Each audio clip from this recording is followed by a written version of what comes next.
맨 마지막 밑에는 뭐라고 써있어요? 신데렐라는 행복하게 오래오래 잘 살았다. 심청이는 행복하게 오래오래 잘 살았다. 등보는 행복하게 오래오래 잘 살았다. 이 행복하게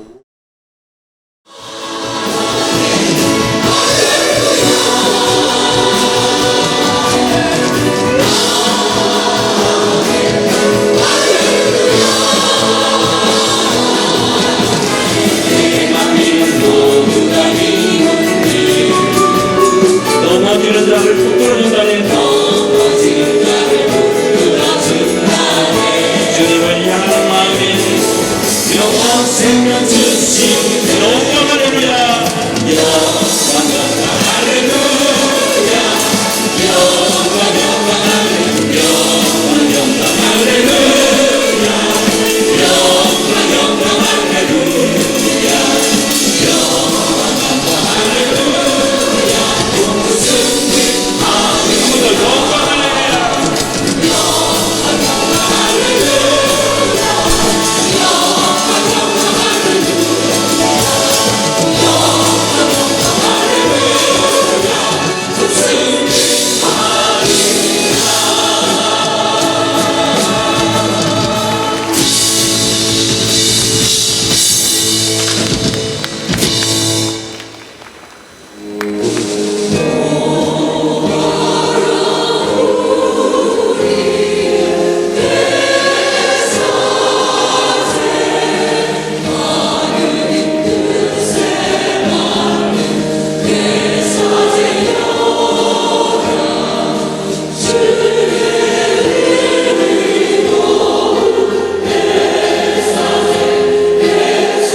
주님께서 영분과 함께 루카가 전하는 거룩한 복음입니다.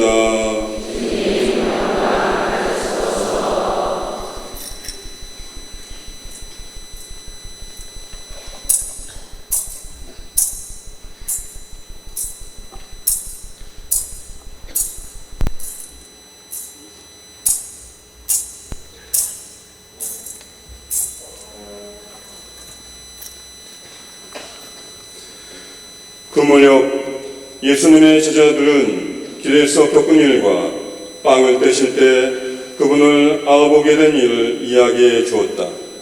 그들이 이러한 이야기를 하고 있을 때 예수님께서 그들 가운데 서시어 평화가 너희와 함께 하고 그들에게 말씀하셨다. 이어서 그들에게 이르셨다. 성경에 기록된 대로 그리스도는 고난을 겪고 사흘 만에 죽은 이들 가운데에서 다시 살아나야 한다. 그리고 예루살렘에서부터 시작하여 죄의 용서를 위한 회개가 그의 이름으로 모든 민족들에게 선포되어야 한다. 너희는 이 일의 증인이다. 주님의 말씀입니다. 모두 앉으십시오.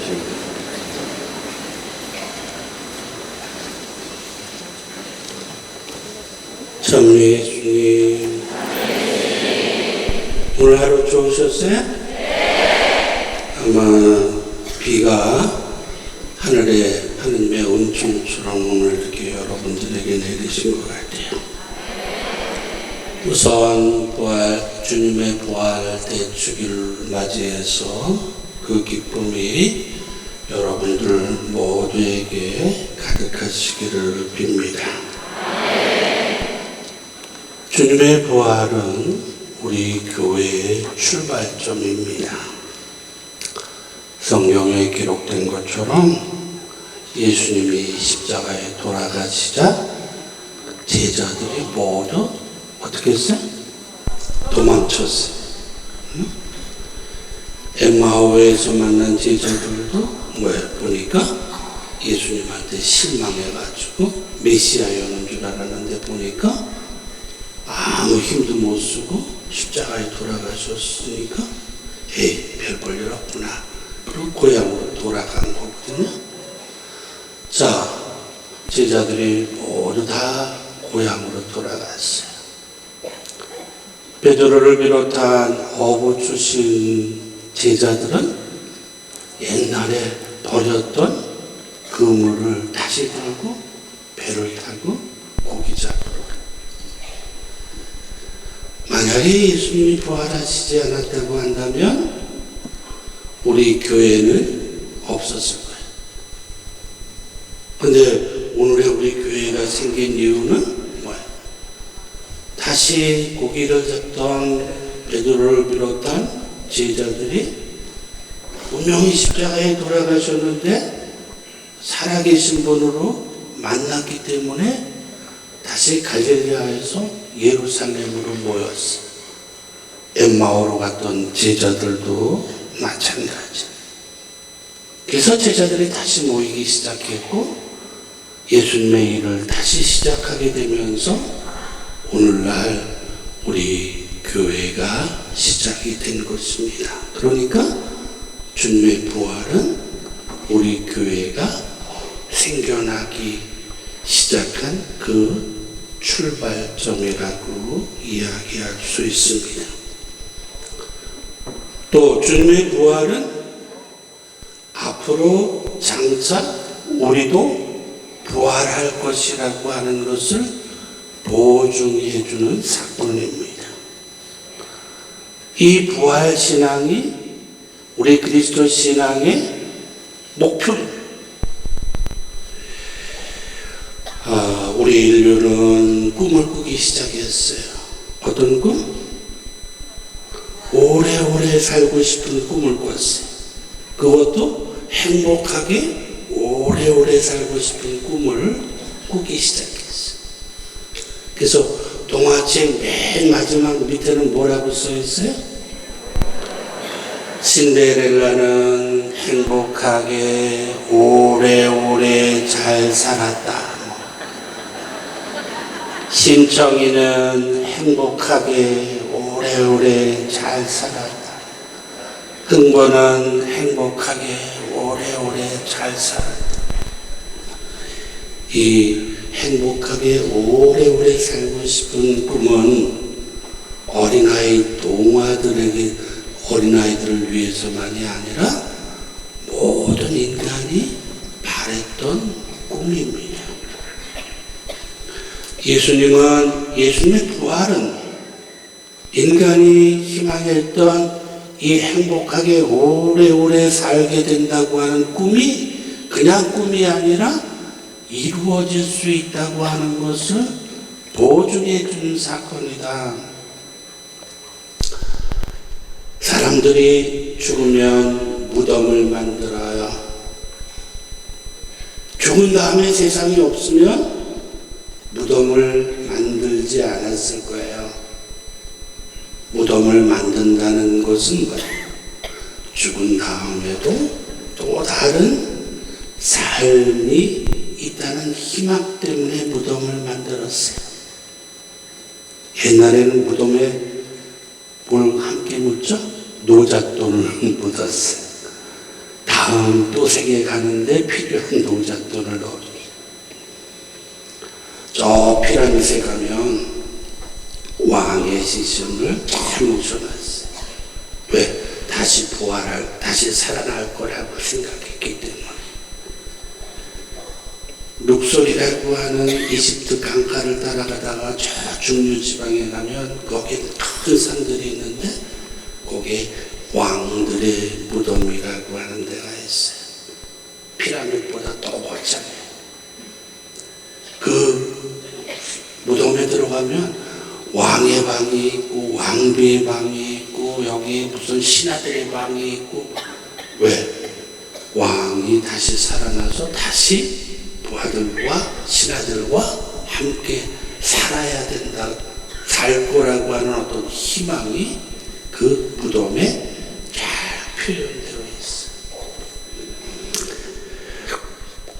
예수님의 사도 바울은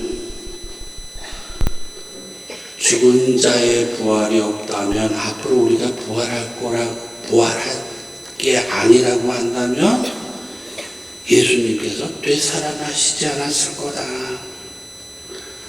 그리스도께서 부활하시지 않았다고 한다면 우리의 믿음도 우리의 복음도 그리고 오늘 우리의 이런 성령대회도 다 헛된 거다.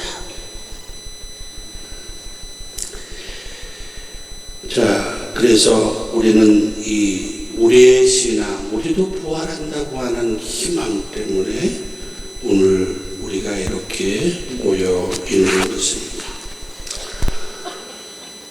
어느 주교님이 글을 썼는데 당신이 사제였을 때 주일학교 아이들에게 예수님의 이야기를 해줬어요. 예수님이 저 베틀레헴의 동정녀 마리아에게서 태어나시고 무럭무럭 지혜가 자라나서 아버님 요셉 목수를 도와가지고 이렇게 성장하시다가 마침내 이제 광야에 나타나서 유혹을 받으시고 하느님 사업을 시작하셨죠. 좋은 말씀해 주시고 기적도 많이 행하시고 그런데 유다교 지도자들의 모함과 시기 질투에 의해서 십자가의 순환을 겪고 죽게 되시고 마침내 부활하셨다는 이야기를 아주 재미있게 들려줬어요. 그리고 난 다음에 아이들에게 물었어요. 어린이 여러분들 여기에서 제일 좋았던 점이 무엇입니까? 그랬더니 제일 어린 꼬마가 손을 들고 한다는 이야기가 모든 게 잘 끝나는 게 좋았어요. 예수님이 힘들고 어렵고 순환받고 죽고 그랬는데도 부활이라고 하는 것으로 해피엔드로 끝난 게 좋았다는 이야기예요. 마찬가지. 우리의 삶이 아무리 힘들고 어렵고 여러 가지 뭐가 많다 하더라도 우리의 마지막은 해피엔드로 끝나게 되어 있다. 그것이 바로 예수님의 부활이다. 그걸 보여줍니다. 오늘 복음에서는 예수님의 부활이 환영이 아니라고 하는 것을 알려줍니다. 그 증거가 뭐예요? 예수님의 손에 남아있는 못자국, 발에 남아있는 못자국입니다. 십자가 위에서 당하셨던 고통의 흔적이 그대로 간직한 채 부활하신 분이라고 하는 사실을 알려줍니다. 사실 우리는 예수님의 십자가 위에서 당하셨던 고통을 다 알아듣지 못합니다. 우리도 몸과 마음에 상처를 입고 고통을 당할 때가 많습니다. 때로는 살이 찢겨나고 또 뼈가 부러지고 그 아픔이 정말 자지러질 수밖에 없는 그런 끔찍한 일도 있지만 그러나 사랑했던 사람들이 다 훌훌 떠나버리고 홀로 되었을 때 십자가 위에서 느끼셨던 예수님의 고독, 예수님의 배신감, 그거는 우리가 쉽게 이해하기가 어려울 것 같습니다. 사랑하는 아버지조차도 하나님께 울부짖어도 아무런 대답이 없었을 때 그 하느님으로부터 버림을 받았다고 하는 그 적막감, 그러한 고통을 우리는 쉽게 이해하기가 어렵습니다. 예수님의 부활은 바로 그분의 고독, 그분의 슬픔, 그분의 아픔, 이것을 모두 이겨낸 표제이고 결과입니다. 장차 우리에게 이루어질 우리들의 부활도 우리가 이 세상에서 겪는 모든 분노, 아픔, 이것에 대한 보상의 결과, 위로의 결과라고 하는 것을 알려줍니다. 예수님의 부활은 그렇기 때문에 우리들에게 희망입니다. 저는 예수님의 부활은 소용없는 것이다, 이렇게 말하고 싶습니다. 여러분들은 우리 주교님 이거 이단 아니야? 이런 샤를데라고 하는 프랑스 신부님이 소용없는 하느님이라는 책을 썼어요. 제목이 이상하죠, 그렇죠? 소용없는 하느님. 제가 그 책을 아주 감동 깊게 읽었어요. 이 샤를데 신부님이 소용없는 하느님이라고 하는 표현은 이런 거예요. 만일 하느님이 어디에 소용되느냐고 묻는다면 하느님은 아무데도 소용되지 않는다. 그분은 소용되는 분이 아니시다. 꽃은 무슨 필요가 있는가? 꽃은 없어도 되는 것이다. 그런 것들이 없다고 슬퍼할 사람이 어디 있겠는가? 인간의 가장 고상한 활동은 언제나 소용없는 것에 속한다. 예를 들면 축제를 준비하기 위해 많은 정력과 시간과 돈을 소비한다. 대화, 춤, 노래, 그 모든 흥겨움은 불과 몇 시간 후면 하나의 추억을 남긴 채 끝나버리고 만다. 그러나 어떤 행위가 소용없는 행위일 때 그것은 더욱더 인간적인 의미를 지닌다. 본질적인 것은 언제나 소용없는 것이다. 말하자면 이런 거예요. 이 무대에 우리 봉사자들이 꽃으로 아주 예쁘게 해놨어요. 이 꽃은 소용없는, 이거 없다고 해서 미사가 안 되는 게 아니에요. 그렇죠? 이게 없어도 미사는 되는데 꽃이 있어서 미사를 더 아름답게 지낼 수 있는 거예요. 여러분들이 책을 읽어요. 그렇죠? 좋은 책, 감명을 깊게 읽죠? 참 좋은 책들을 많이 있죠. 그러나 그 책을 안 읽은 사람도 많아요. 그 책이 반드시 소용이 되는 게 아니에요. 그런데 그 책을 정말 감명 깊은 책을 읽음으로써 그 삶이 더 풍요로워질 뿐이에요. 그림, 여러분들 청경자 화가가 그린 그림도 있고 미켈란젤로가 그린 그림도 있고 레오나르도 다빈치가 그린 그림 있죠. 그 그림이 얼마나 비싼지 알죠? 엄청 비싸요. 집값보다 더 비싸요. 웬만한 아파트 며칠을 사도 남아요. 근데 그 그림 안 봐도 상관없어요. 우리가 살아가는데 없어도 소용없어요. 여행 소용없는 거죠? 여행 한 번도 안 한 사람 많아요. 칸트라고 하는 철학자는 동네 밖을 나간 적이 없어요. 그런데도 위대한 철학자가 됐어요.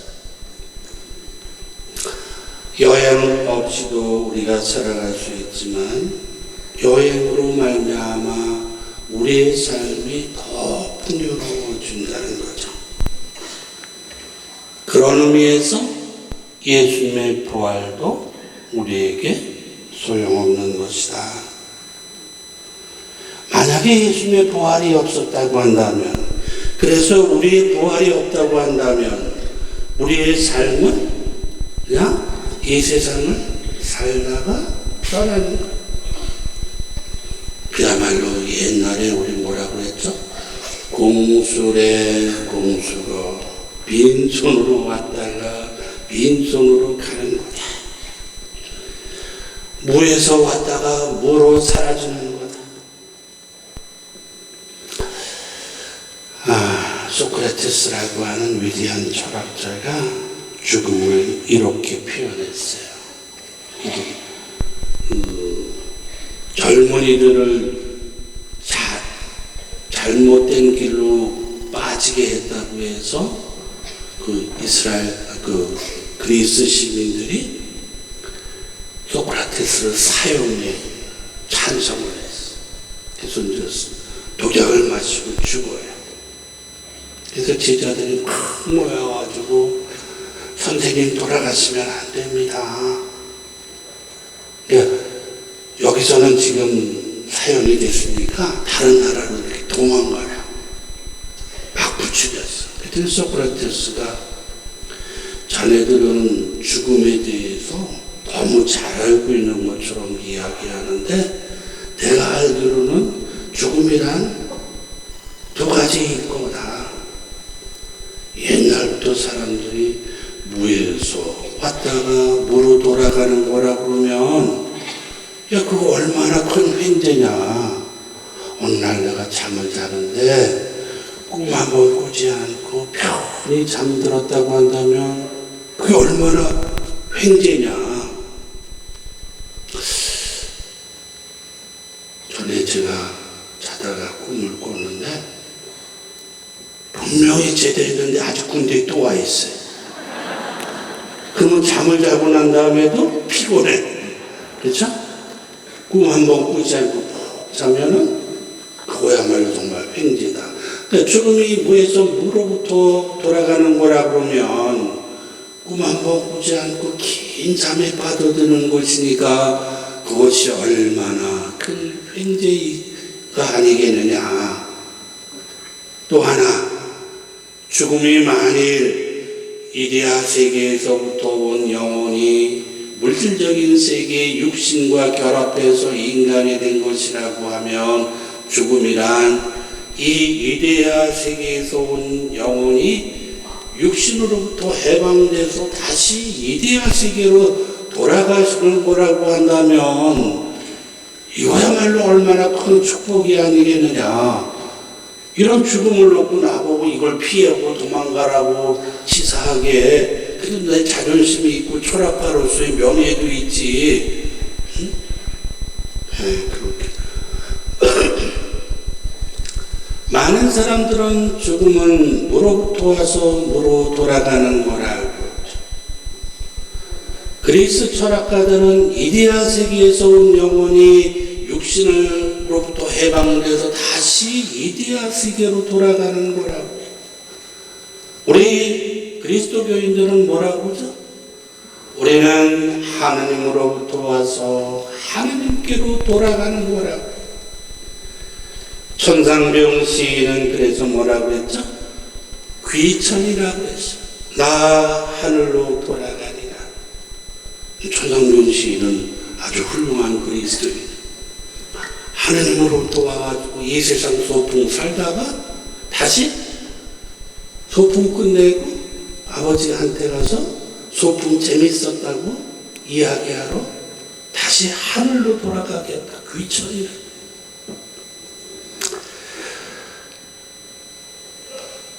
우리가 구약성경 창세기에 보면 사순절 때 늘 죄를 임하여 받으면서 신부님이 뭐라고 하죠?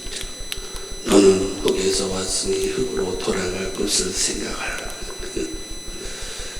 사실 우리 인생은 어쩌면 무에서 왔다 무로 돌아가고 흙에서 왔다 흙으로 돌아가는 존재일 줄 모릅니다. 그것이 우리 인간의 당연한 삶일 수 있어요.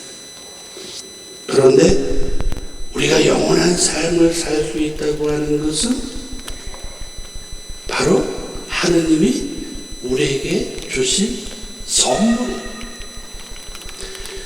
이 꽃이 없어도 미사가 잘 될 수 있는데 이 꽃꽂이를 예쁘게 해놓은 거는 통째로 선물이다. 없어도 되는데 있다고 하는 것은. 그죠?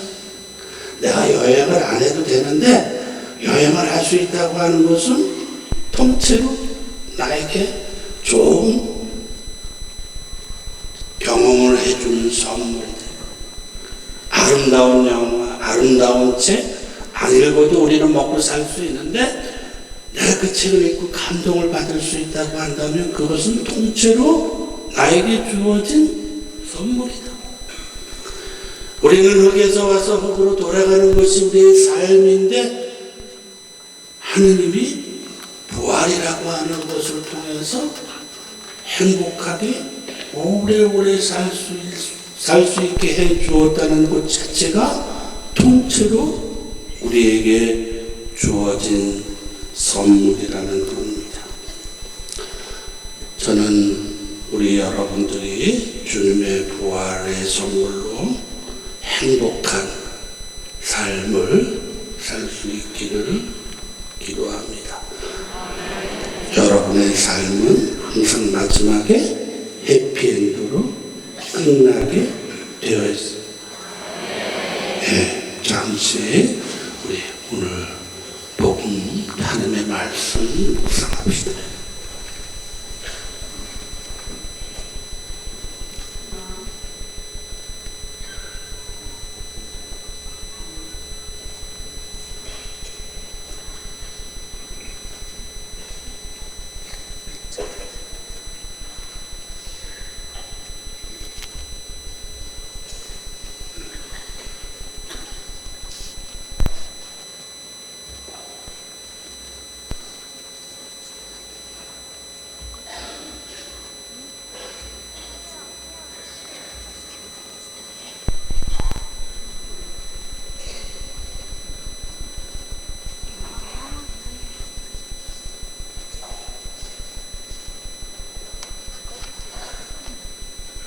일어서십시오.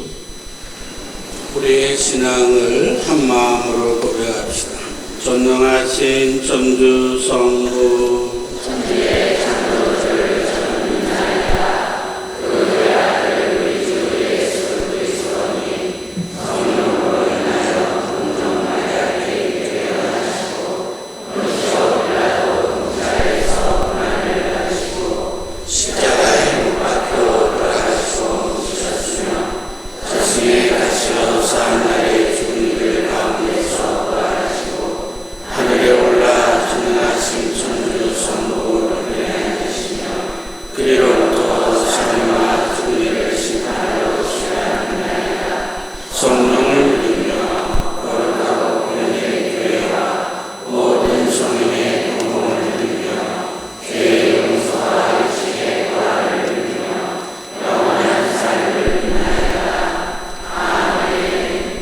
형제 자매 여러분, 하나님 앞에서 우리를 변호해 주시는 예수 그리스도를 믿고 따르며 우리의 바람을 간절히 아뢰옵시다. 교회를 위하여 기도합시다. 온총의 셈이신 주님, 교회를 주님의 성령으로 이끌어 주시어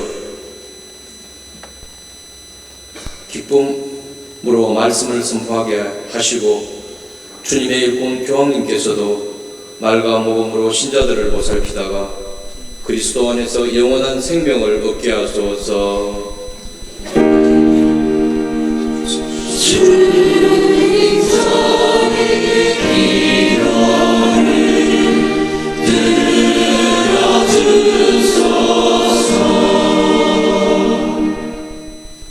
우리나라의 평화를 위하여 기도합시다. 평화의 주님, 당신은 부활하시고 제자들에게 나타나시어 평화가 너희와 함께라고 말씀하셨나이다. 당신의 평화는 모든 이들을 용서하시고 대속하시기 위하여 하느님의 뜻에 따라 어린 양의 제물이 되신 평화이옵니다. 어린 양의 평화이신 주님, 우리나라가 당신의 평화를 본받아 남을 불신하고 단죄하고 비판함으로 인하여 얼룩진 상처들을 치유하여 주시고 서로 용서하고 대속하는 어린 양의 참 평화를 주시고 또한 신앙의 자유가 없는 북한 땅에도 그리스도의 복음이 전파되어 신앙의 자유가 주어지고 그리스도의 참 평화가 하루빨리 이루어지게 하소서. 주님 저희 기도를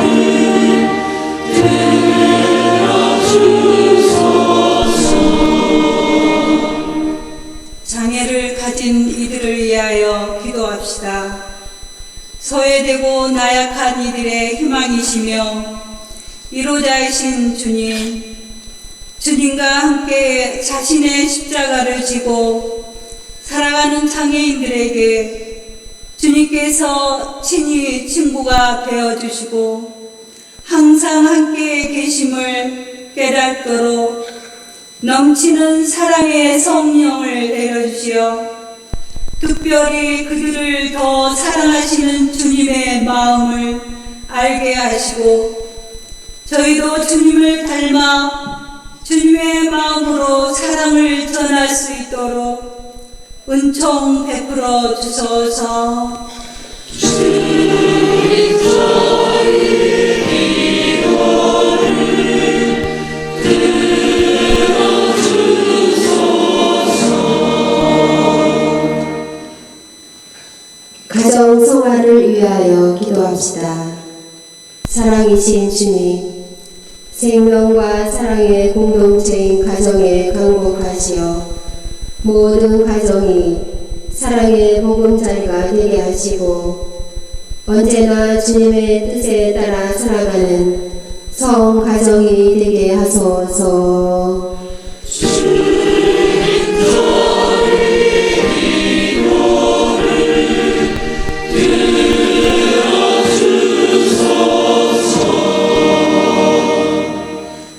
평시도 희년을 보내며 모든 신앙인들을 위하여 기도합시다. 빛이신 주님, 주님의 자녀로서 가정과 사회에서 주님의 말씀을 실천하며 살아가는 평신도들을 보살펴 주시어 그들이 세상의 시선과 생각에 흔들리지 않고 주님의 진리를 따르며 평화와 기쁨을 누리게 하소서. 주님 저희 기도를 들어주소서. 성령 세신의 발전을 위하여 기도합시다. 오소서 성령님, 2000년 전 첫 번째 오순절 다락방에 내리셨던 성령 강림의 은혜를 모든 교회에 내려주시어 오늘날 세속화된 세상으로부터 모든 민족들을 구하시고 성령의 숨결을 불어 넣어주시어 모든 교회가 영원한 성령의 기도의 다락방이 되어 모든 사람들이 성령의 권능 안에서 새로운 삶을 살아가도록 도와주소서. 주님 저희 기도를